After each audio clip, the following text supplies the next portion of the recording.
He slapped the shy waitress. So hard the room froze, then she whispered a name that made the Mafia boss step back like he'd seen a ghost. His men bowed.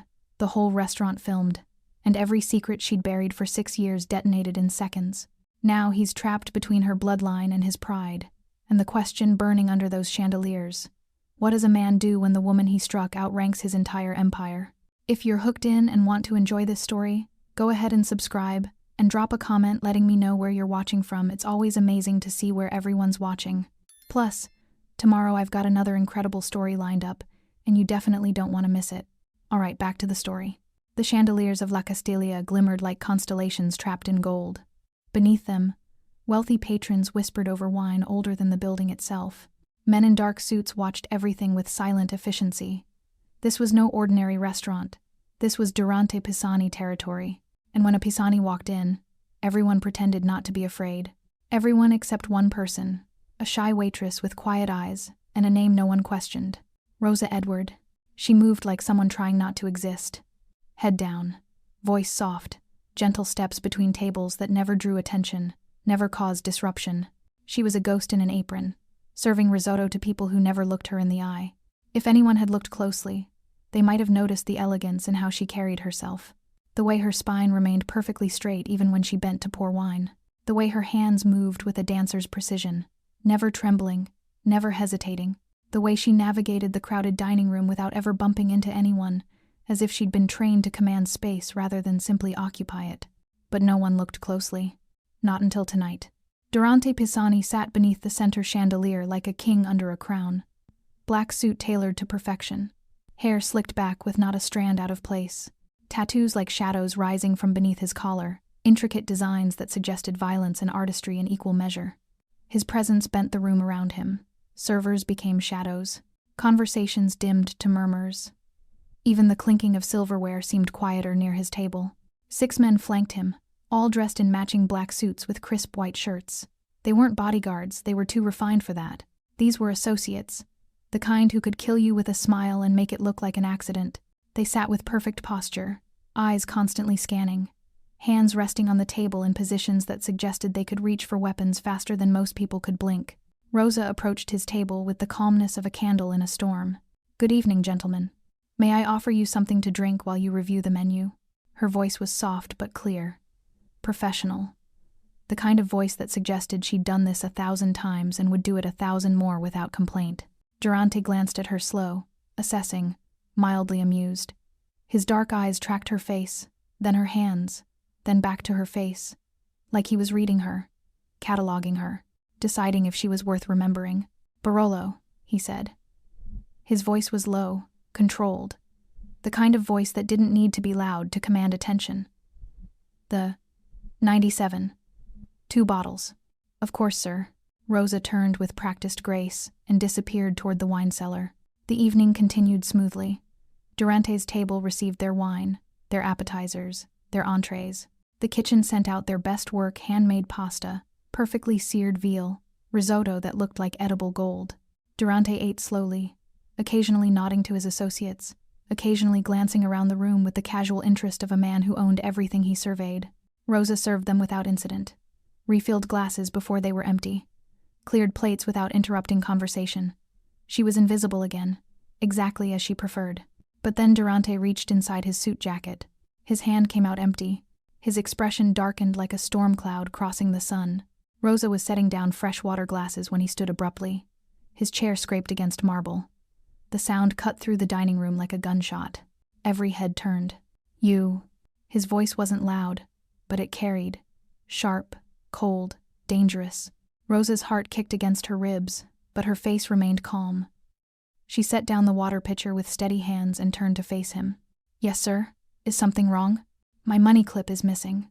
The words dropped into the room like stones into still water. Ripples of shock spread outward. Nearby diners exchanged glances. A woman covered her mouth with her napkin. Servers near the kitchen doors froze mid-step. Durante took a step closer to Rosa, then another, until he was standing directly in front of her. So close she could smell his cologne expensive, woody, with notes of leather and smoke. "And you," he said quietly, each word precise as a blade, were the only one close enough to take it. Gasps rippled through the room. A businessman 3 tables away actually pushed back his chair, ready to flee if necessary. Rosa shook her head quickly, heart pounding now, but her voice remained steady. "Sir, I didn't. Don't lie to me." He stepped even closer. Closer than any patron should ever stand to staff. His breath warmed her cheek. His eyes, those dark, predatory eyes, locked onto hers with an intensity that made her feel like prey pinned beneath a hawk's talons. His gloved hand closed around her jaw. Not gently, not violently. Somewhere in between a grip that suggested he could break her if he chose, but was holding back. For now, in the chandelier light, his tattoos looked like inked shadows crawling up his neck. Beautiful and brutal. "You think I don't know a thief when I see one?" he hissed, voice low enough that only she could hear. "You think I don't recognize desperation?" Rosa's pulse thundered in her ears. Her hands trembled at her sides. But something deeper than fear began rising in her chest. Something older. Something she'd spent 6 years trying to bury. "Sir, I swear." He cut her off with an open palm slap. The crack echoed through La Castiglia like thunder in a cathedral. Rosa's head snapped sideways. Pain exploded across her cheek, white-hot, stunning. For a moment, she couldn't hear anything except the ringing in her ears. Couldn't see anything except stars dancing across her vision. The room erupted in gasps. A woman at a nearby table covered her face with both hands. A businessman grabbed his wife's arm, pulling her back as if violence might spread like wildfire. Somewhere near the kitchen, a server dropped a tray. The crash of shattering plates punctuated the moment like an exclamation point. Rosa's lips split. She tasted copper warm, metallic, undeniable. Blood trickled down her chin, a single crimson drop falling onto her pristine white shirt. But she didn't fall. Her legs trembled. Her vision blurred with tears she refused to let fall. Every instinct screamed at her to run, to collapse, to disappear into the floor and never emerge. Instead, she straightened, slowly, deliberately, her spine lengthening vertebra by vertebra until she stood at her full height, her chin lifted. Her eyes, those soft brown eyes that had spent 6 years learning to look down, met Durante's directly, and something in them had changed. Not fear, not defeat, not the broken submission he was clearly expecting. Something deeper, older, colder. Durante felt the shift immediately. His hand, still raised from the slap, lowered slowly. His brow furrowed, confusion flashing across his face for just a fraction of a second before his mask of control slammed back into place. Around them, the restaurant had gone completely silent. Forks suspended in midair, wineglasses frozen halfway to lips. Even the kitchen seemed to have stopped, no clattering pans, no shouted orders. Just horrified, breathless silence. "Everyone's watching," Rosa said quietly. Her voice didn't shake, didn't waver. "Is that what you wanted? An audience?" Durante's jaw tightened. "I want my property back. I don't have it." "You're lying." "I'm not." Her eyes never left his. Blood still dripped from her lip, staining her collar, but she didn't wipe it away, didn't acknowledge it, as if pain was beneath her notice, as if his violence had failed to touch whatever lived beneath her skin. One of Durante's associates shifted uncomfortably. Another exchanged a quick glance with his companion, confusion evident even through their practiced neutrality. "Search her," Durante commanded, without breaking eye contact with Rosa. A server near the bar gasped. The manager, Antonio, stepped forward, hands raised. "Mr. Pisani, perhaps we should stay out of this." Durante's voice was a whip crack. Antonio froze, mouth still open, and slowly backed away. 2 of Durante's men approached Rosa. She didn't move, didn't flinch, just stood there with that strange, terrible calmness as they patted down her apron pockets, checked her waistband, even knelt to examine her shoes. "Nothing. She doesn't have it, boss," one of them reported, straightening. Durante's eyes narrowed. His hand shot out again, gripping Rosa's jaw harder this time, fingers digging into her skin. She could feel his rings pressing against her cheekbone, could see the fury building behind his eyes like a storm gathering strength. "Then where is it?" Rosa's hands remained at her sides. She didn't try to pull away from his grip, didn't struggle. That same eerie calm radiated from her like heat from a fire. "I don't know," she said, each word careful and deliberate. "But I know what you think you're doing. You think you're showing power. You think everyone in this room now knows you're dangerous." She paused. Blood from her lip had pooled in the corner of her mouth. "But all they see is a man who hits women over money." The words landed like physical blows. Several of Durante's associates tensed. One actually reached toward his jacket before stopping himself. Around the dining room, phones appeared, discreetly, hidden beneath napkins, angled under tables, recording, documenting, preparing to spread this moment across social media, like wildfire. Durante saw them too. His grip on Rosa's jaw tightened until she thought her bones might crack. "Careful," he whispered, voice dropping to something dark and intimate and deadly. "You don't know who you're talking to." Rosa's eyes, those eyes that had changed so completely in the last 3 minutes, met his without blinking. "And you," she said softly, "don't know who you're talking to." Something in her tone made his hand falter. Just slightly. Just enough. "What's your name?" he demanded suddenly. "Your real name?" Rosa hesitated. For the first time since the slap, fear flickered across her face. Real fear, the kind that came from standing at the edge of a cliff and knowing one more step would change everything forever. The room held its breath. Phones kept recording. Durante's fingers pressed harder against her jaw, tilting her face up toward the chandelier light. In that golden glow, with blood on her lips and fire in her eyes, she looked like something sacred and profane at once. "Answer me," he commanded. Rosa closed her eyes, drew one long, slow breath. When she opened them again, 6 years of hiding shattered like glass. "My real name?" she whispered. Durante leaned closer, waiting. Rosa's voice was barely audible, but in that silence, everyone heard. "Rosa. DeSantis." The name hung in the air like smoke after a gunshot. DeSantis. For 3 heartbeats, nothing happened. The room remained frozen, diners mid-breath, servers mid-step, phones still recording a moment they didn't yet understand. Then Durante's hand fell away from Rosa's face. Not slowly, not gently, like he'd touched fire and only just realized he was burning. He took a step back, his face, that carefully controlled mask of power, cracked. Just for a second. Shock flashed across his features before he could stop it, followed by something that looked almost like fear. Around the table, his associates reacted instantly. The man closest to Durante, a tall, older soldier with silver at his temples, lowered his head. Actually bowed, like a subject before royalty.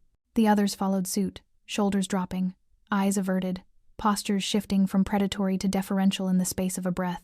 They knew, even if the rest of the room didn't understand, they knew exactly what that name meant. Rosa stood perfectly still, blood still trickling from her split lip, her hand trembling now that she'd finally spoken the words she'd sworn never to say again. She could feel the weight of her real name settling back onto her shoulders like a cloak she'd tried to discard. Heavy, inescapable, absolute. "DeSantis?" Durante repeated slowly, testing the word. His voice had changed completely, no longer sharp and commanding, but careful, measured, like he was walking through a minefield and had just realized every step could be his last. Around the dining room, confusion rippled through the crowd. Tourists looked at each other, bewildered. A businessman pulled out his phone, typing the name into Google. But the locals, the real New Yorkers, the ones who understood the city's hidden architecture of power, their faces paled. An elderly man in an expensive suit actually stood up, threw cash on his table, and walked out without a word. His wife followed, casting one last frightened glance at Rosa before disappearing through the door. "You're lying," Durante said, but there was no conviction in it, just desperate hope that she was. Rosa laughed a short, bitter sound. "Why would I lie about that? Do you think I wanted you to know?" She wiped the blood from her chin with the back of her hand, smearing red across her skin. In the chandelier light, with her hair slightly disheveled from his grip and fire burning in her eyes, she looked nothing like the shy waitress who'd served his table an hour ago. She looked like exactly what she was. Durante's mind was racing. She could see it in his eyes. He was remembering. His father's warnings, whispered in dark rooms when Durante was young enough to still listen. The names you never cross. The families above the families. The bloodlines so old, so respected, that even monsters showed deference. The DeSantis line goes back 4 centuries, his father had said once, voice grave.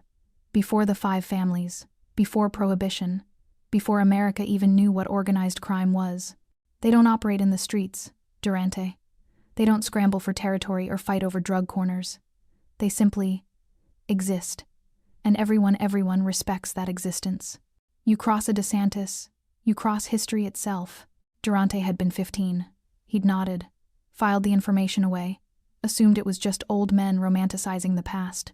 Now, staring at the waitress he'd just slapped, he understood. His father hadn't been romanticizing anything. You can't be, he said, voice low, almost pleading. The DeSantis family. They don't work service jobs. They don't hide. They don't.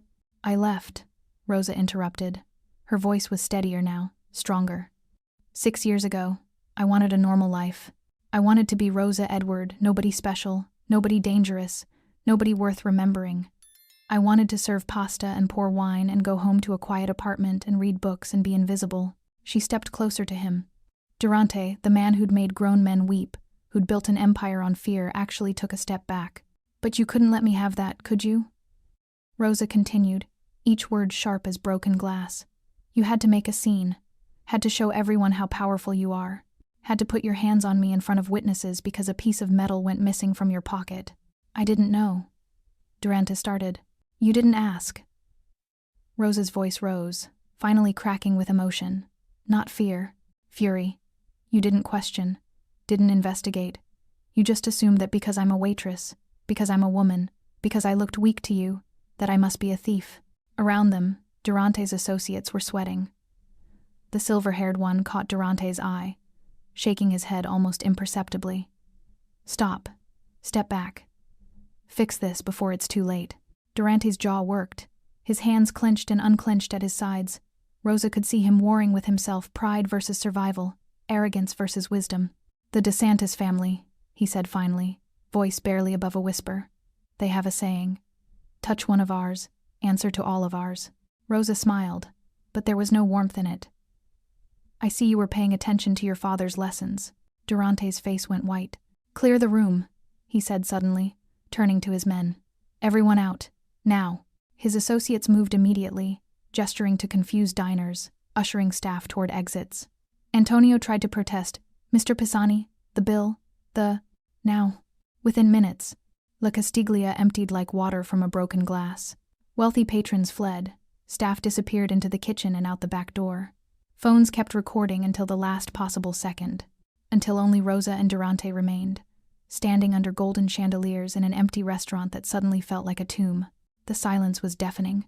No clinking glasses, no murmured conversations, no kitchen sounds bleeding through the walls, just Rosa and Durante, standing 6 feet apart under chandeliers that suddenly seemed too bright, too accusatory. The empty tables around them felt like an audience of ghosts, bearing witness to something neither of them could take back. Durante loosened his tie. The small gesture, so human, so vulnerable, looked wrong on him, like watching a statue crack. Why? He asked finally. His voice was different now. No command in it, no threat, just genuine, bewildered curiosity. Why would someone from the DeSantis bloodline serve wine to strangers? Rosa touched her split lip gingerly, wincing. The bleeding had slowed but not stopped. Her uniform was ruined, blood on the collar, wrinkles from his grip, the fabric bearing witness to violence she'd spent 6 years trying to avoid. Because the DeSantis bloodline comes with expectations, she said quietly. Traditions, rules, a life that was chosen for me before I could even speak. Do you know what it's like to have your entire existence mapped out?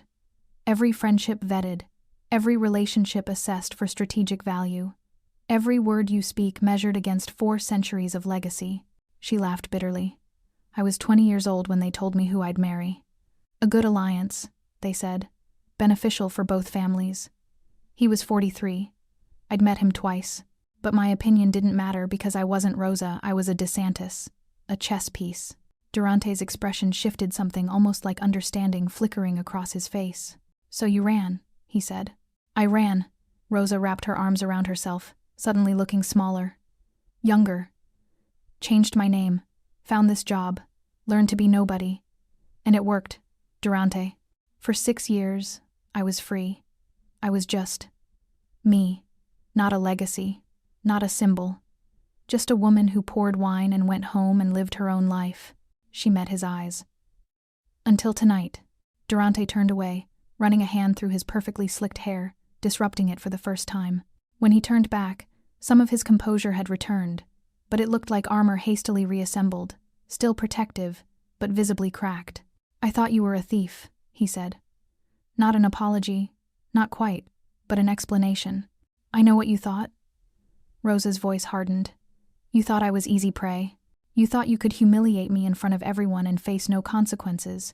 Because people like me, waitresses, service workers, women who can't fight back, we don't matter to people like you. That's not... Don't lie to me now. Rosa stepped closer.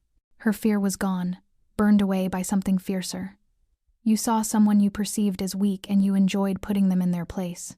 That's what men like you do. That's your power. Durante's jaw clenched. For a moment, Rosa thought he might argue, defend himself, make excuses. Instead, he said, "You're right." The admission hung between them like a confession. "I did think you were weak," he continued, voice rough. "I did think you wouldn't fight back. I was angry about the money clip, and I took it out on the nearest convenient target." He paused. "That doesn't excuse it, but it's the truth." Rosa studied him, this man who'd struck her, humiliated her, torn away her carefully constructed invisibility. His tattoos crawled up his neck like accusations. His expensive suit suddenly looked like a costume. In the empty restaurant, without his soldiers, without his audience, he looked almost human. Almost. "Your men knew," she said. "The moment I said my name, they knew.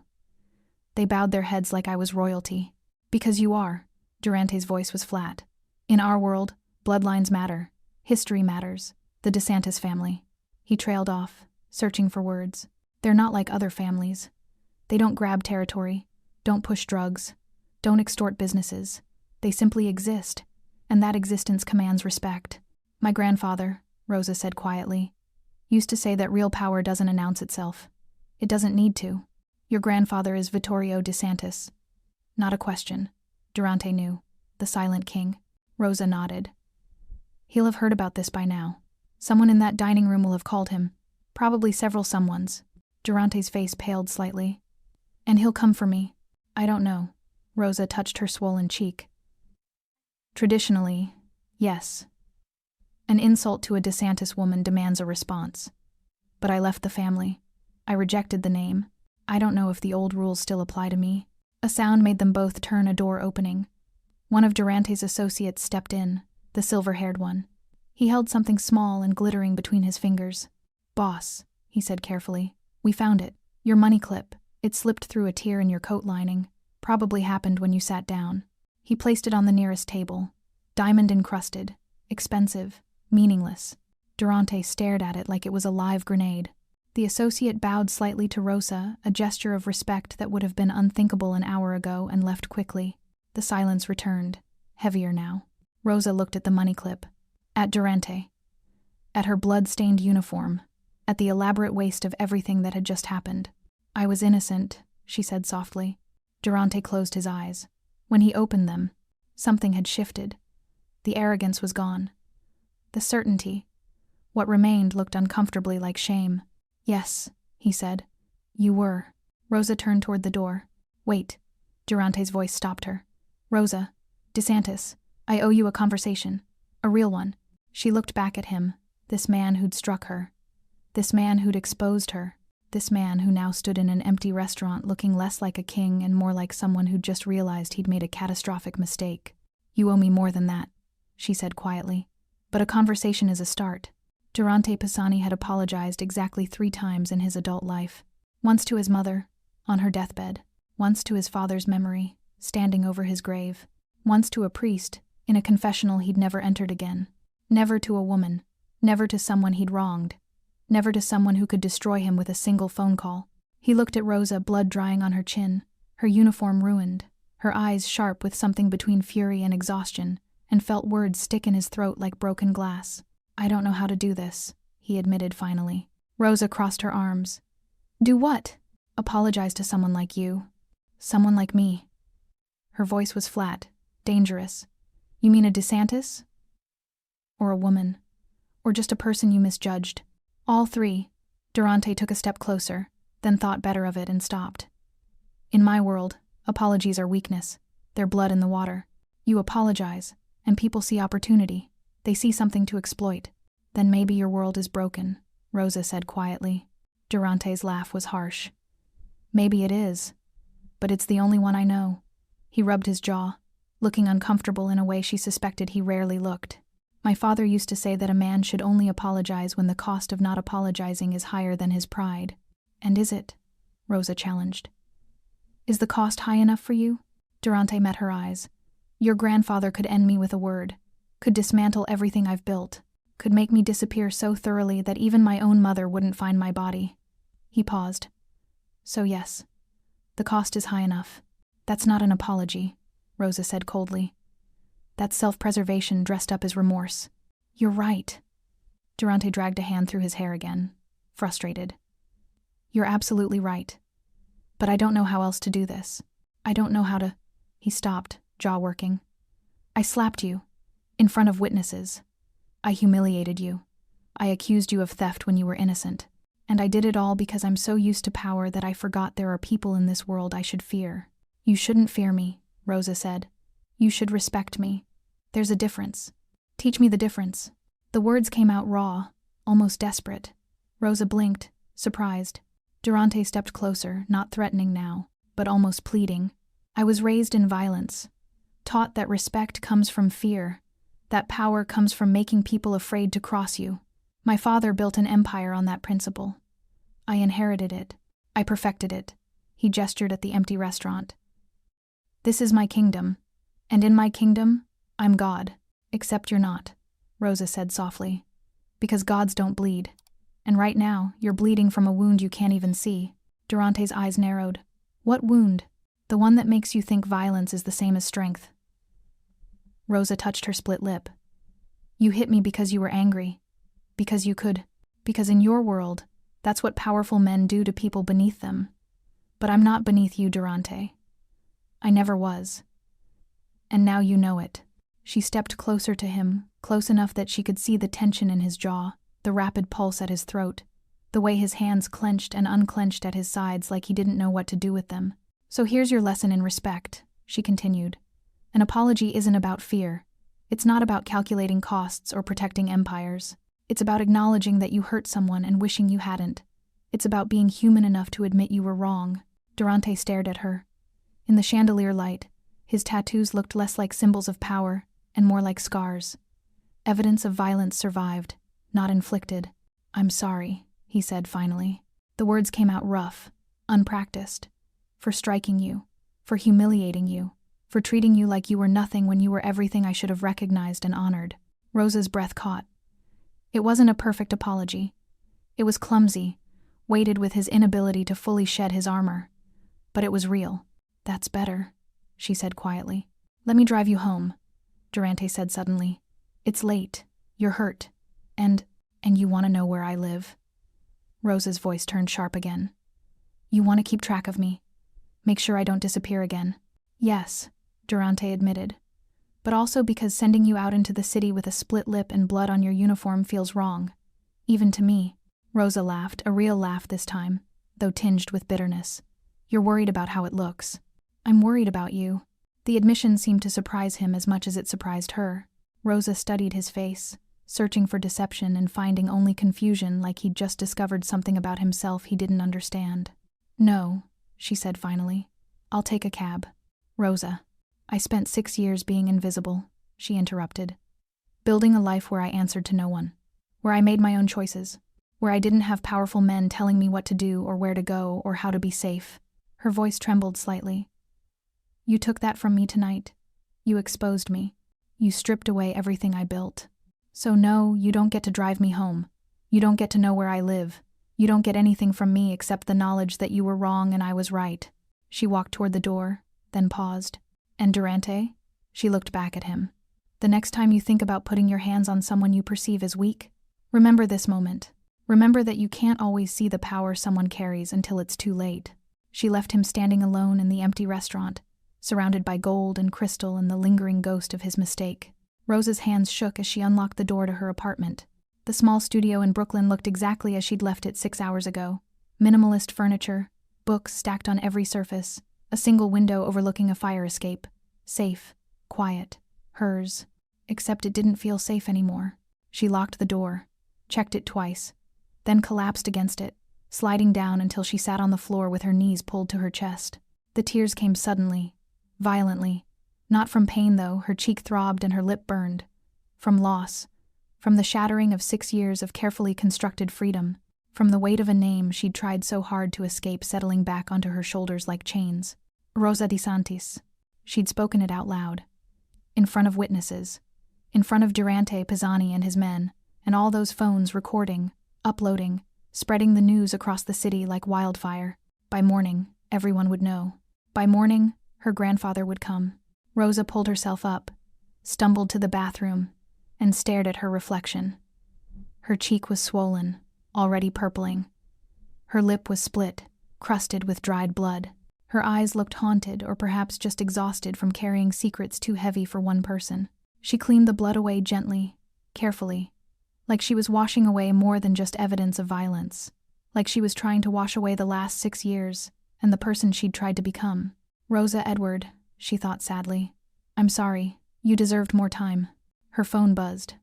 Once, twice, 10 times in rapid succession. She ignored it, knew without looking that the messages would be from old family contacts she'd blocked years ago. People who'd somehow gotten her new number. People who'd seen the videos already circulating. People who wanted to know if it was true. If the lost DeSantis daughter had finally been found. Rosa turned off her phone and crawled into bed fully clothed, pulling the blanket over her head like a child hiding from monsters. But the monsters were real. And they wore expensive suits and carried 4 centuries of expectations.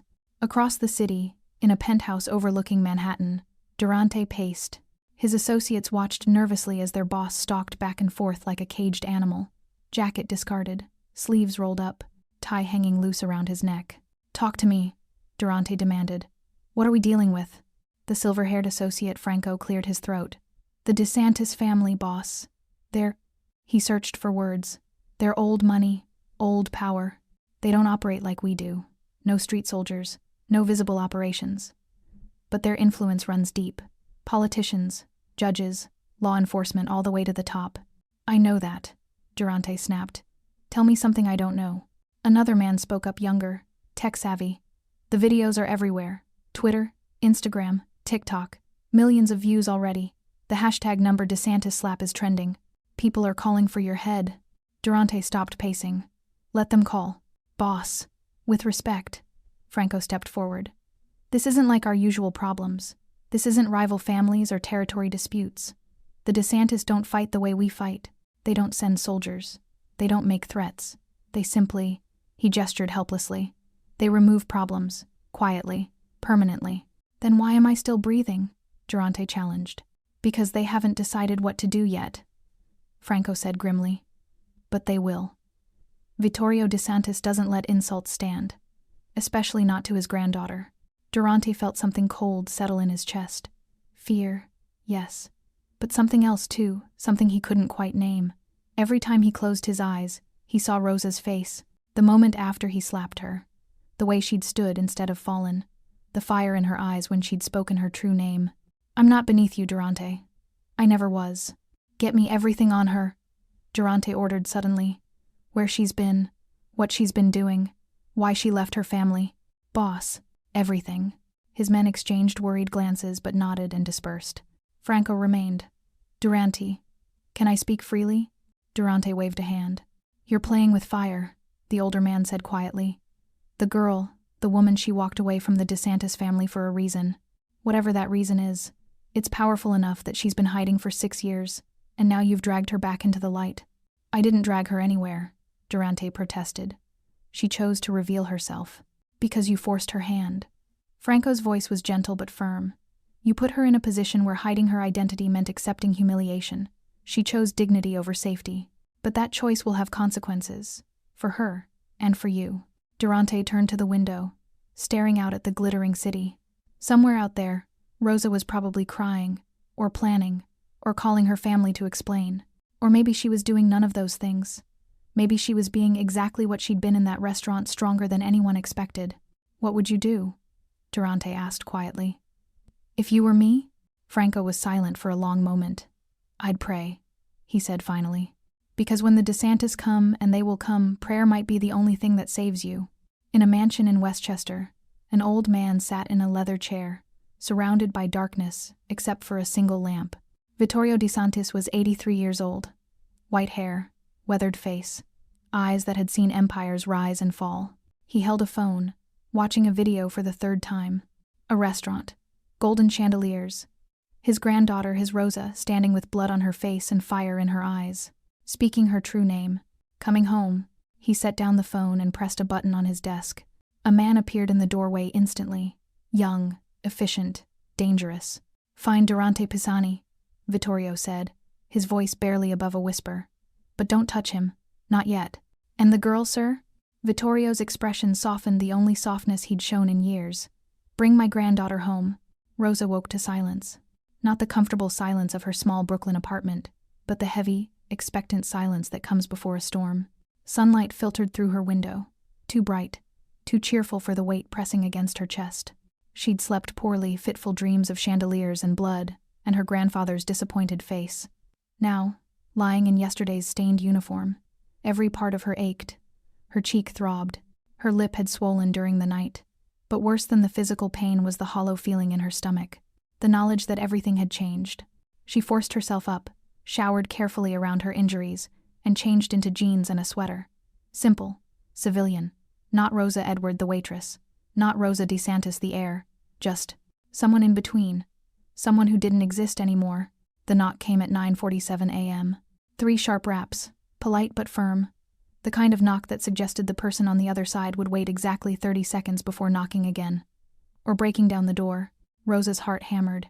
She knew that knock, had grown up with that knock. Family. She opened the door to find 2 men in dark suits. One was older, maybe 60, with silver hair and the patient posture of someone who'd spent decades waiting outside important doors. The other was younger, broader, with the alert eyes of a bodyguard. Behind them, barely visible at the top of the stairs, she glimpsed 2 more. "Miss DeSantis," the older man said. His voice was respectful but unyielding. "Your grandfather requests your presence." Requests. As if she had a choice. "I'm not ready," Rosa said. "He's waiting in the car." Rosa's breath caught. "He's here?"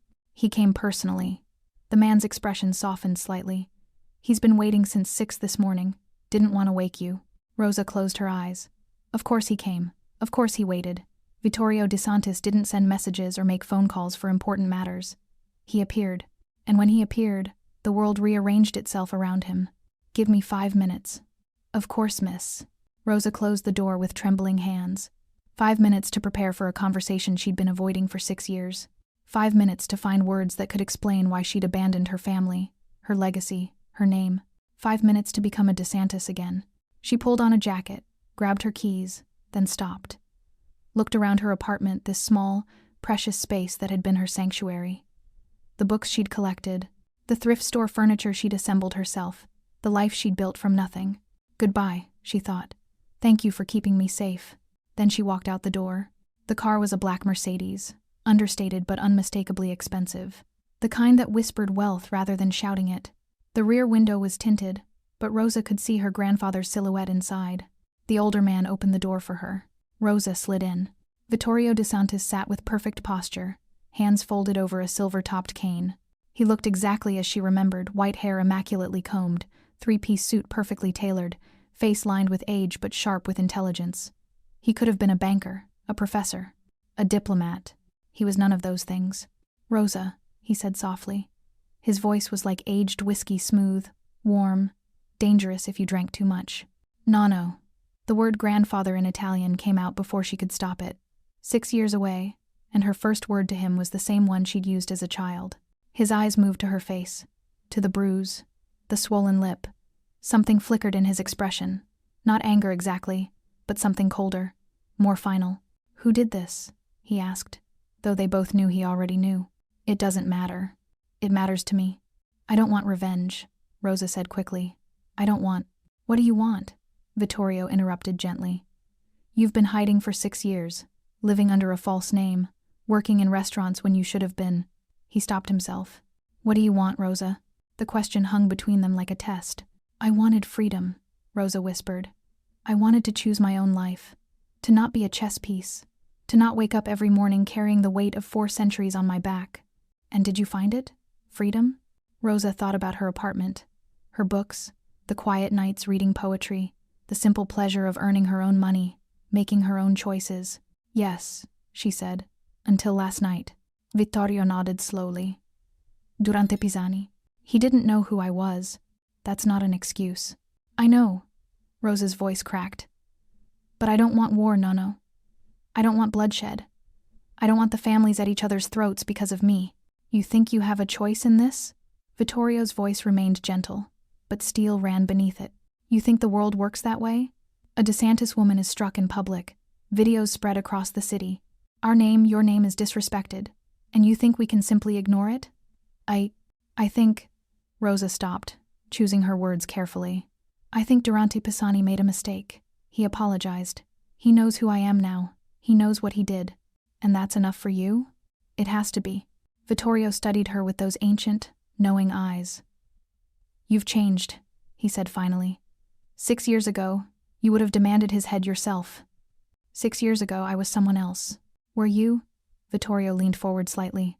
Or were you just running from who you really are? The question struck like a physical blow. Rosa had no answer. The car started moving. Rosa hadn't even noticed the driver getting in. Where are we going? She asked. To the estate, Vittorio said. Where you belong. Where you've always belonged. Nono, please. There are people who need to see you. Family. Associates. People who need to know that Rosa DeSantis has returned. His voice softened. And there's someone coming who needs to answer for what he did. Rosa's blood ran cold. Who? Durante Pisani requested a meeting. Vittorio smiled a thin, dangerous smile. I granted it. After all, a man should face his mistakes.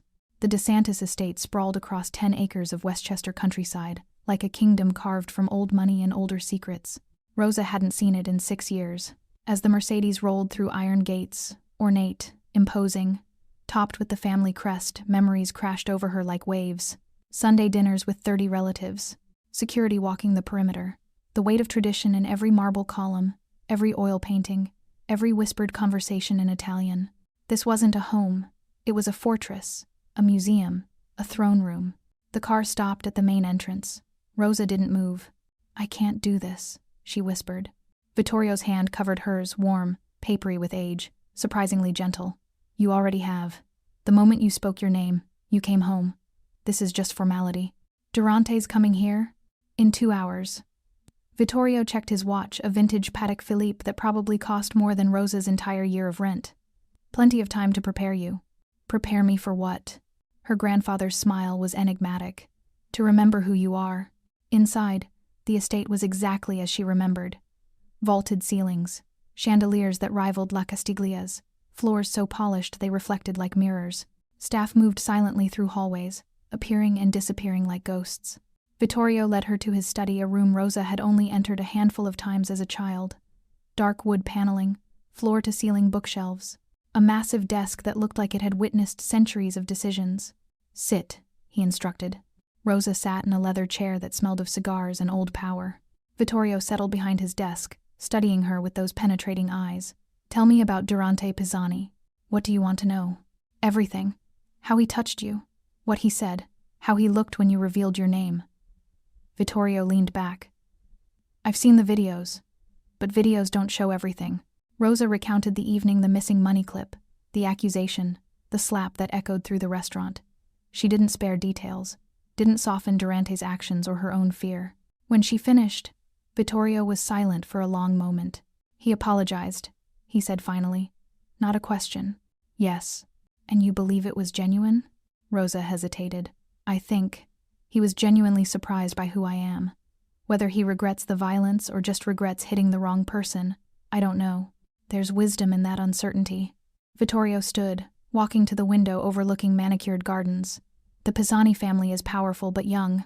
Durante's grandfather started with nothing, built an empire through brutality and cunning. 3 generations of power. Impressive, but not seasoned. And we're seasoned? Rosa couldn't keep the bitterness from her voice. We're old, Rosa. Old enough to know that power maintained through fear alone eventually collapses. Old enough to understand that true strength lies in restraint. He turned to face her. Durante Pisani doesn't understand this yet. Perhaps he never will. So what happens now? Now he comes here, to this house, to face me. Vittorio's voice was calm, almost casual. And to face you. Rosa's heart hammered. I don't want to see him. Yes, you do. The certainty in his voice made her look up sharply. You're angry, Vittorio continued. Hurt.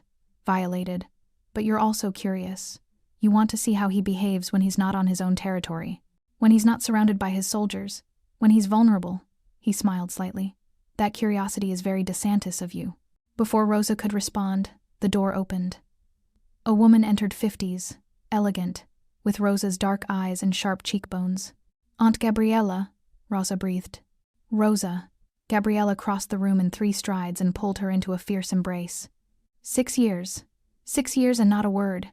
Do you know how many times I wanted to find you? Drag you home? "I'm sorry," Rosa whispered into her aunt's shoulder. "Don't be sorry. Be home." Gabriella pulled back, examining Rosa's face. Her expression darkened when she saw the bruise. "He did this." "Yes." "Good. I wanted to be sure before I decided how much to hate him." Gabriella's smile was predatory. "Your grandfather's being diplomatic. I'm not. If you want Durante Pisani to suffer, say the word." "I don't." "Think about it," Gabriella interrupted. "You have 2 hours." They dressed her like a queen preparing for battle. Gabriella brought clothes from Rosa's old room, apparently untouched in 6 years, preserved like a shrine. A black dress, elegant but severe. Heels that added 3 inches to her height. Jewelry understated gold that whispered wealth rather than screaming it. Rosa stared at herself in the mirror. The shy waitress was gone. In her place stood someone she barely recognized, someone who looked like she belonged in oil paintings and history books. "You look like your grandmother," Gabriella said softly. She had that same fire in her eyes. "I don't feel like fire," Rosa admitted. "I feel like I'm drowning." "Then drown elegantly, darling. It's what we do best." At precisely 2 p.m., the gates opened again. Rosa watched from a second-floor window as another black car rolled up the driveway. Her breath caught when Durante stepped out. He wore a different suit, charcoal gray, impeccably tailored. His hair was perfect again, slicked back with that same precision. But something about him looked different. Smaller, somehow, despite his height, like the estate itself was swallowing him. 3 men followed him out. Not 6. 3. A concession. A show of respect. Or fear. Franco, the silver-haired associate, walked beside Durante, speaking quietly. Durante nodded, jaw tight, shoulders tense. This was not a man on his own territory. This was a man walking into the lion's den, knowing the lions were hungry. Rosa's hands gripped the windowsill. "Ready." Gabriella appeared beside her. "No." "Perfect. Neither is he." Gabriella linked arms with her. "Come. Let's remind Durante Pisani what happens when you strike a DeSantis." They descended the grand staircase together. Below, in the main hall, Vittorio waited. Behind him stood 4 men, family soldiers, though they looked more like bankers than thugs. Quiet power. Old power. The kind that didn't need to announce itself. The front door opened. Durante Pisani walked in. His eyes swept the hall, cataloging exits, counting soldiers, assessing threats before landing on the staircase.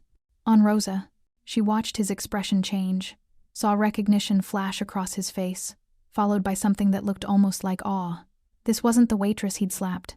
This was Rosa DeSantis in her natural element, surrounded by her family, armored in legacy and silk. For a long moment, no one spoke. Then Vittorio stepped forward, his cane tapping against marble. "Mr. Pisani," he said, voice carrying through the cavernous space. "Welcome to my home. I believe you've met my granddaughter." Durante's eyes never left Rosa's. "I have." "Good." Vittorio's smile was thin, dangerous. "Then you understand why you're here." Durante finally tore his gaze away from Rosa, facing Vittorio directly. "I understand, sir." "Then let's talk," Vittorio said. "About respect. About consequences. About what happens when young men forget that some names carry more weight than fear." He gestured toward his study. Durante followed, Franco at his side. But before disappearing through the door, Durante looked back one last time. At Rosa, standing on the staircase like a portrait come to life. Their eyes met, and something unspoken passed between them, not forgiveness, not friendship, but recognition. 2 people from 2 worlds, colliding in ways neither had expected. The study door closed, and Rosa realized she was holding her breath. Rosa wasn't supposed to be in the room. "This is men's business," Gabriella had said, steering her toward the sitting room where coffee and small talk waited.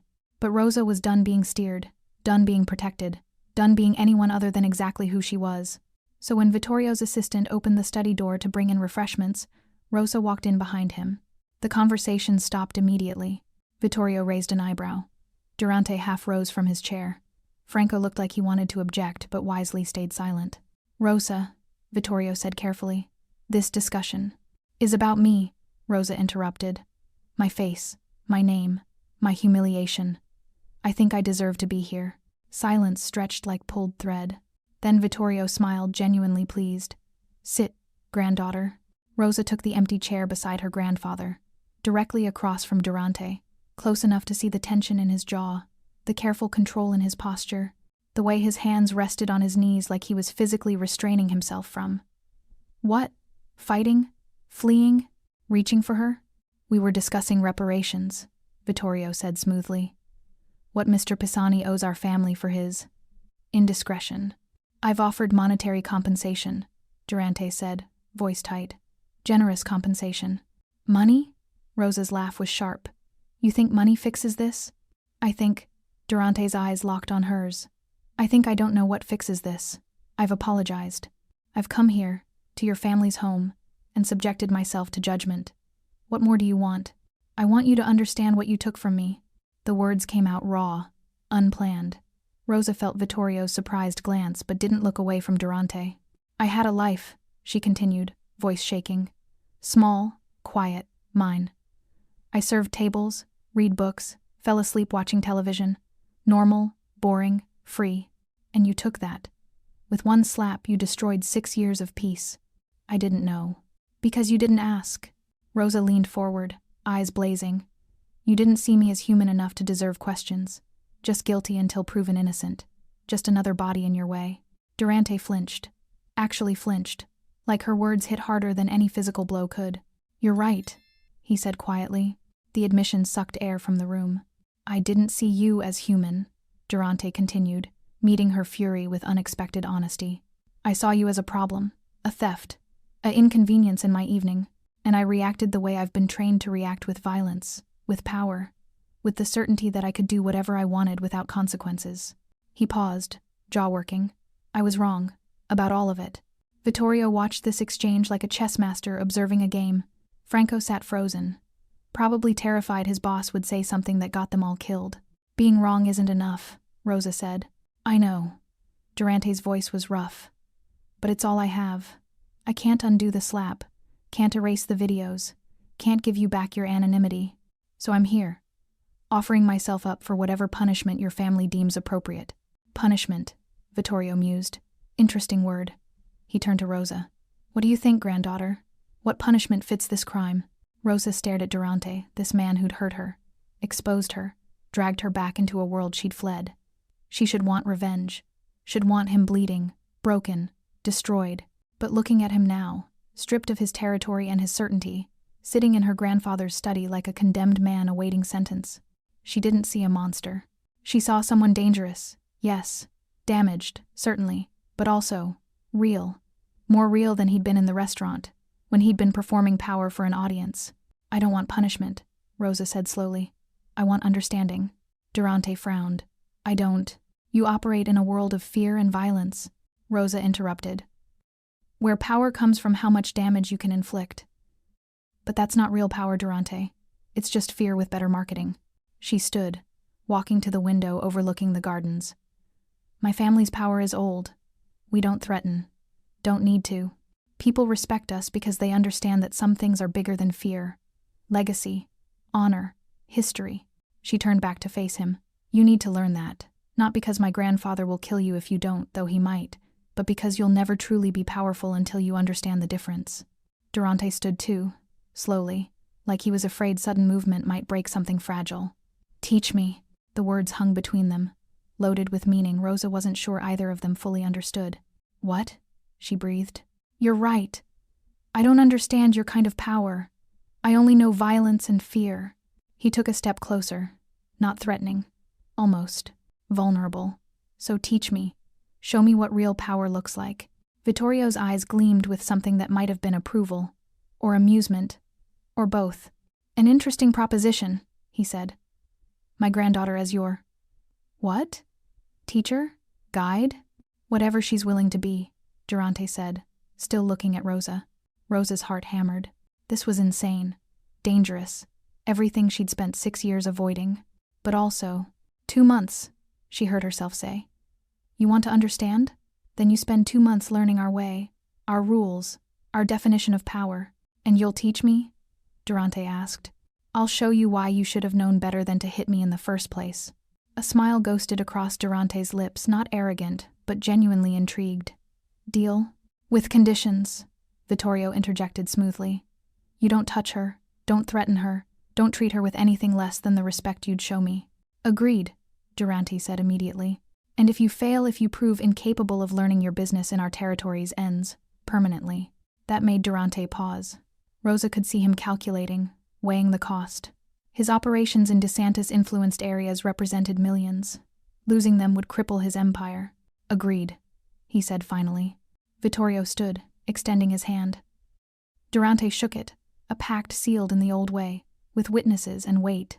Then Vittorio turned to Rosa. I hope you know what you're doing, granddaughter. I don't, Rosa admitted. But neither does he, so we're even. Franco cleared his throat. Boss, perhaps we should… Go, Durante said, not looking away from Rosa. Wait outside. I'll be there shortly. Franco hesitated, then bowed slightly to Vittorio and left, closing the door behind him. 3 people remained in the study. Vittorio smiled. I'll give you 5 minutes. But Rosa? The door stays open. He left too, cane tapping against marble, leaving Rosa and Durante alone under oil paintings of DeSantis ancestors who'd probably never imagined a scene quite like this. You didn't have to do that, Durante said quietly. Offer to teach me.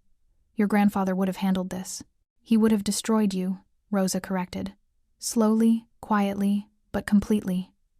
This way, maybe something useful comes from what happened. Or maybe you just want to torture me personally, Durante suggested. His tone was light, but his eyes were serious. Rosa laughed, surprising herself. Maybe. Durante stepped closer, not invading her space, but closing the distance enough that she could see the golden flecks in his dark eyes, could smell that same cologne from the restaurant, leather and smoke and expensive choices. I meant what I said, he told her. The apology. All of it.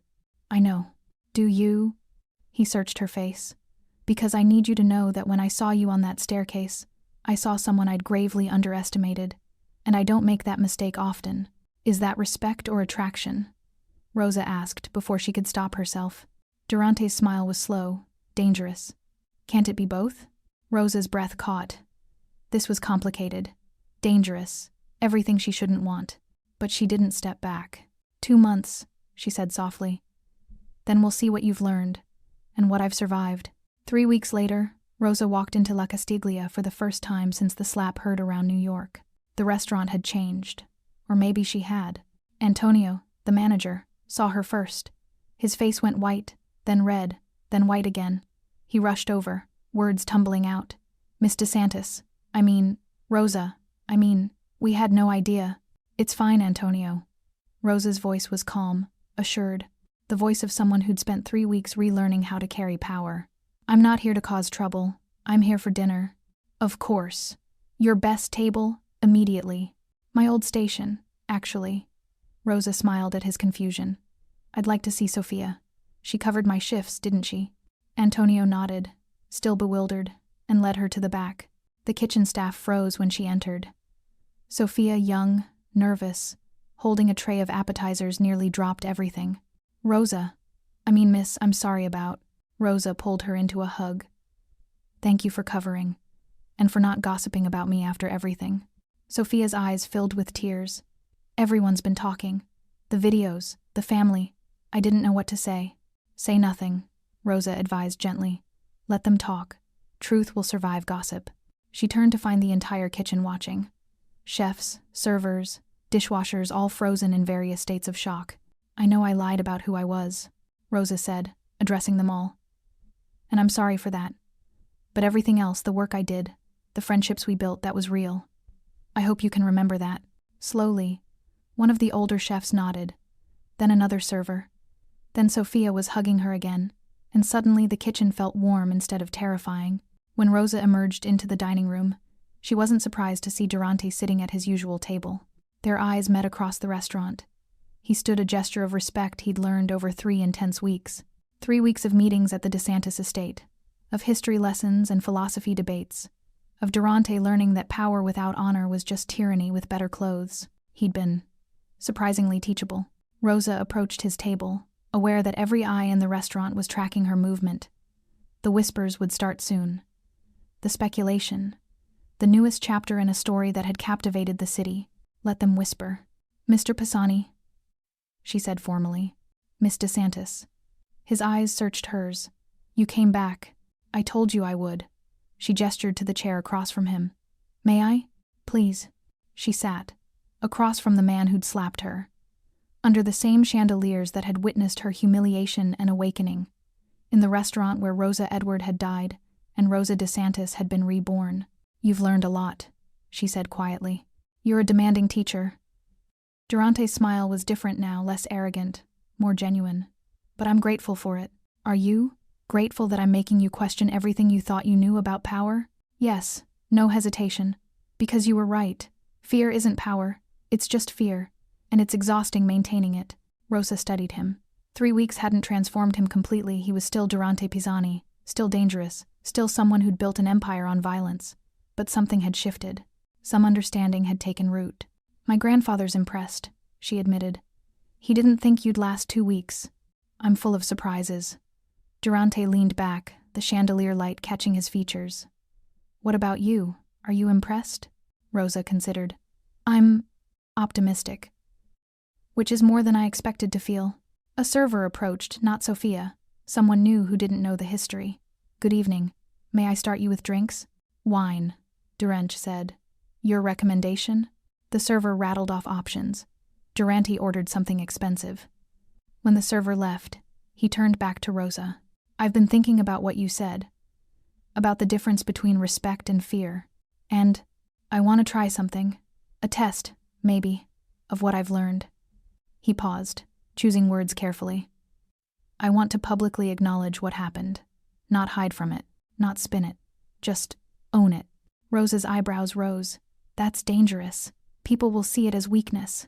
Or they'll see it as growth." Durante's eyes were steady. "You taught me that real power doesn't fear honesty. So I want to be honest.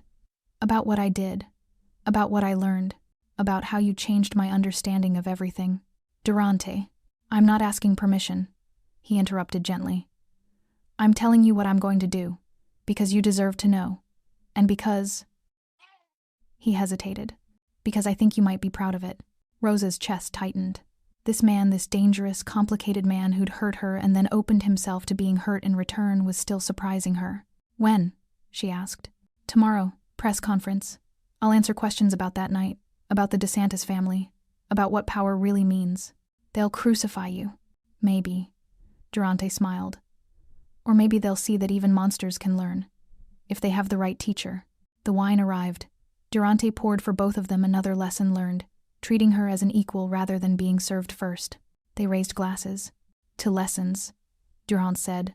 "To survival," Rosa countered. "To whatever comes next." They drank. The wine was excellent, rich, complex, with notes of cherry and something darker. Around them, the restaurant continued its elegant dance. Diners came and went. Chandeliers glittered. Life moved forward. But at their table, under golden light, something had shifted permanently. Not forgiveness, that would take longer, if it came at all. Not romance, though the tension between them was undeniable. Something more complicated, more real. Respect, understanding, the recognition that power came in many forms, and the strongest form was the kind that could admit mistakes and grow from them. Durante's phone buzzed. He glanced at it, then at Rosa. "I should go. Early morning tomorrow. Good luck with the press conference." He stood, then hesitated. "Rosa, thank you. For not destroying me when you could have. For teaching me when you had every right to walk away. You're welcome." She met his eyes. "Don't make me regret it." "I won't." He bowed slightly, a gesture he'd learned from her grandfather, and left. Rosa sat alone at the table, finishing her wine slowly. She felt eyes on her from around the restaurant, heard the whispers starting. The speculation about why Rosa DeSantis was having dinner with Durante Pisani. Let them wonder. She knew the truth. She was exactly where she was supposed to be. Not hiding, not running, but standing in the full light of who she was. Bruised but unbroken. Changed but not defeated. A DeSantis who'd learned that sometimes the most powerful thing you could do was refuse to let violence define you. Sophia appeared with a dessert menu. On the house, Rosa. Whatever you want. Rosa smiled. Tiramisu. And Sophia? I'm coming back to work next week. Sophia's eyes widened. Really? But you don't have to. I want to. Rosa's voice was firm. I'm Rosa DeSantis. But I'm also Rosa, who serves excellent wine and remembers regulars' orders. Both can be true. Because that was the final lesson.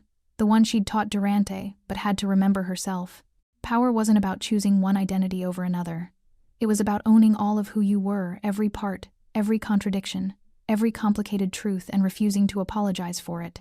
The chandeliers of La Castiglia glimmered like constellations trapped in gold, and beneath them, Rosa DeSantis sat and ate tiramisu and planned her future. A future where she was finally, completely, powerfully herself. Thanks for sticking with this story till the end. If you enjoyed it, you're going to love the next one. It's packed with unexpected turns and heartfelt moments. Click the image on your screen to keep the journey going, and make sure to hit subscribe for more amazing stories. Drop a comment and rate this story from 1 to 10. I can't wait to see what you think.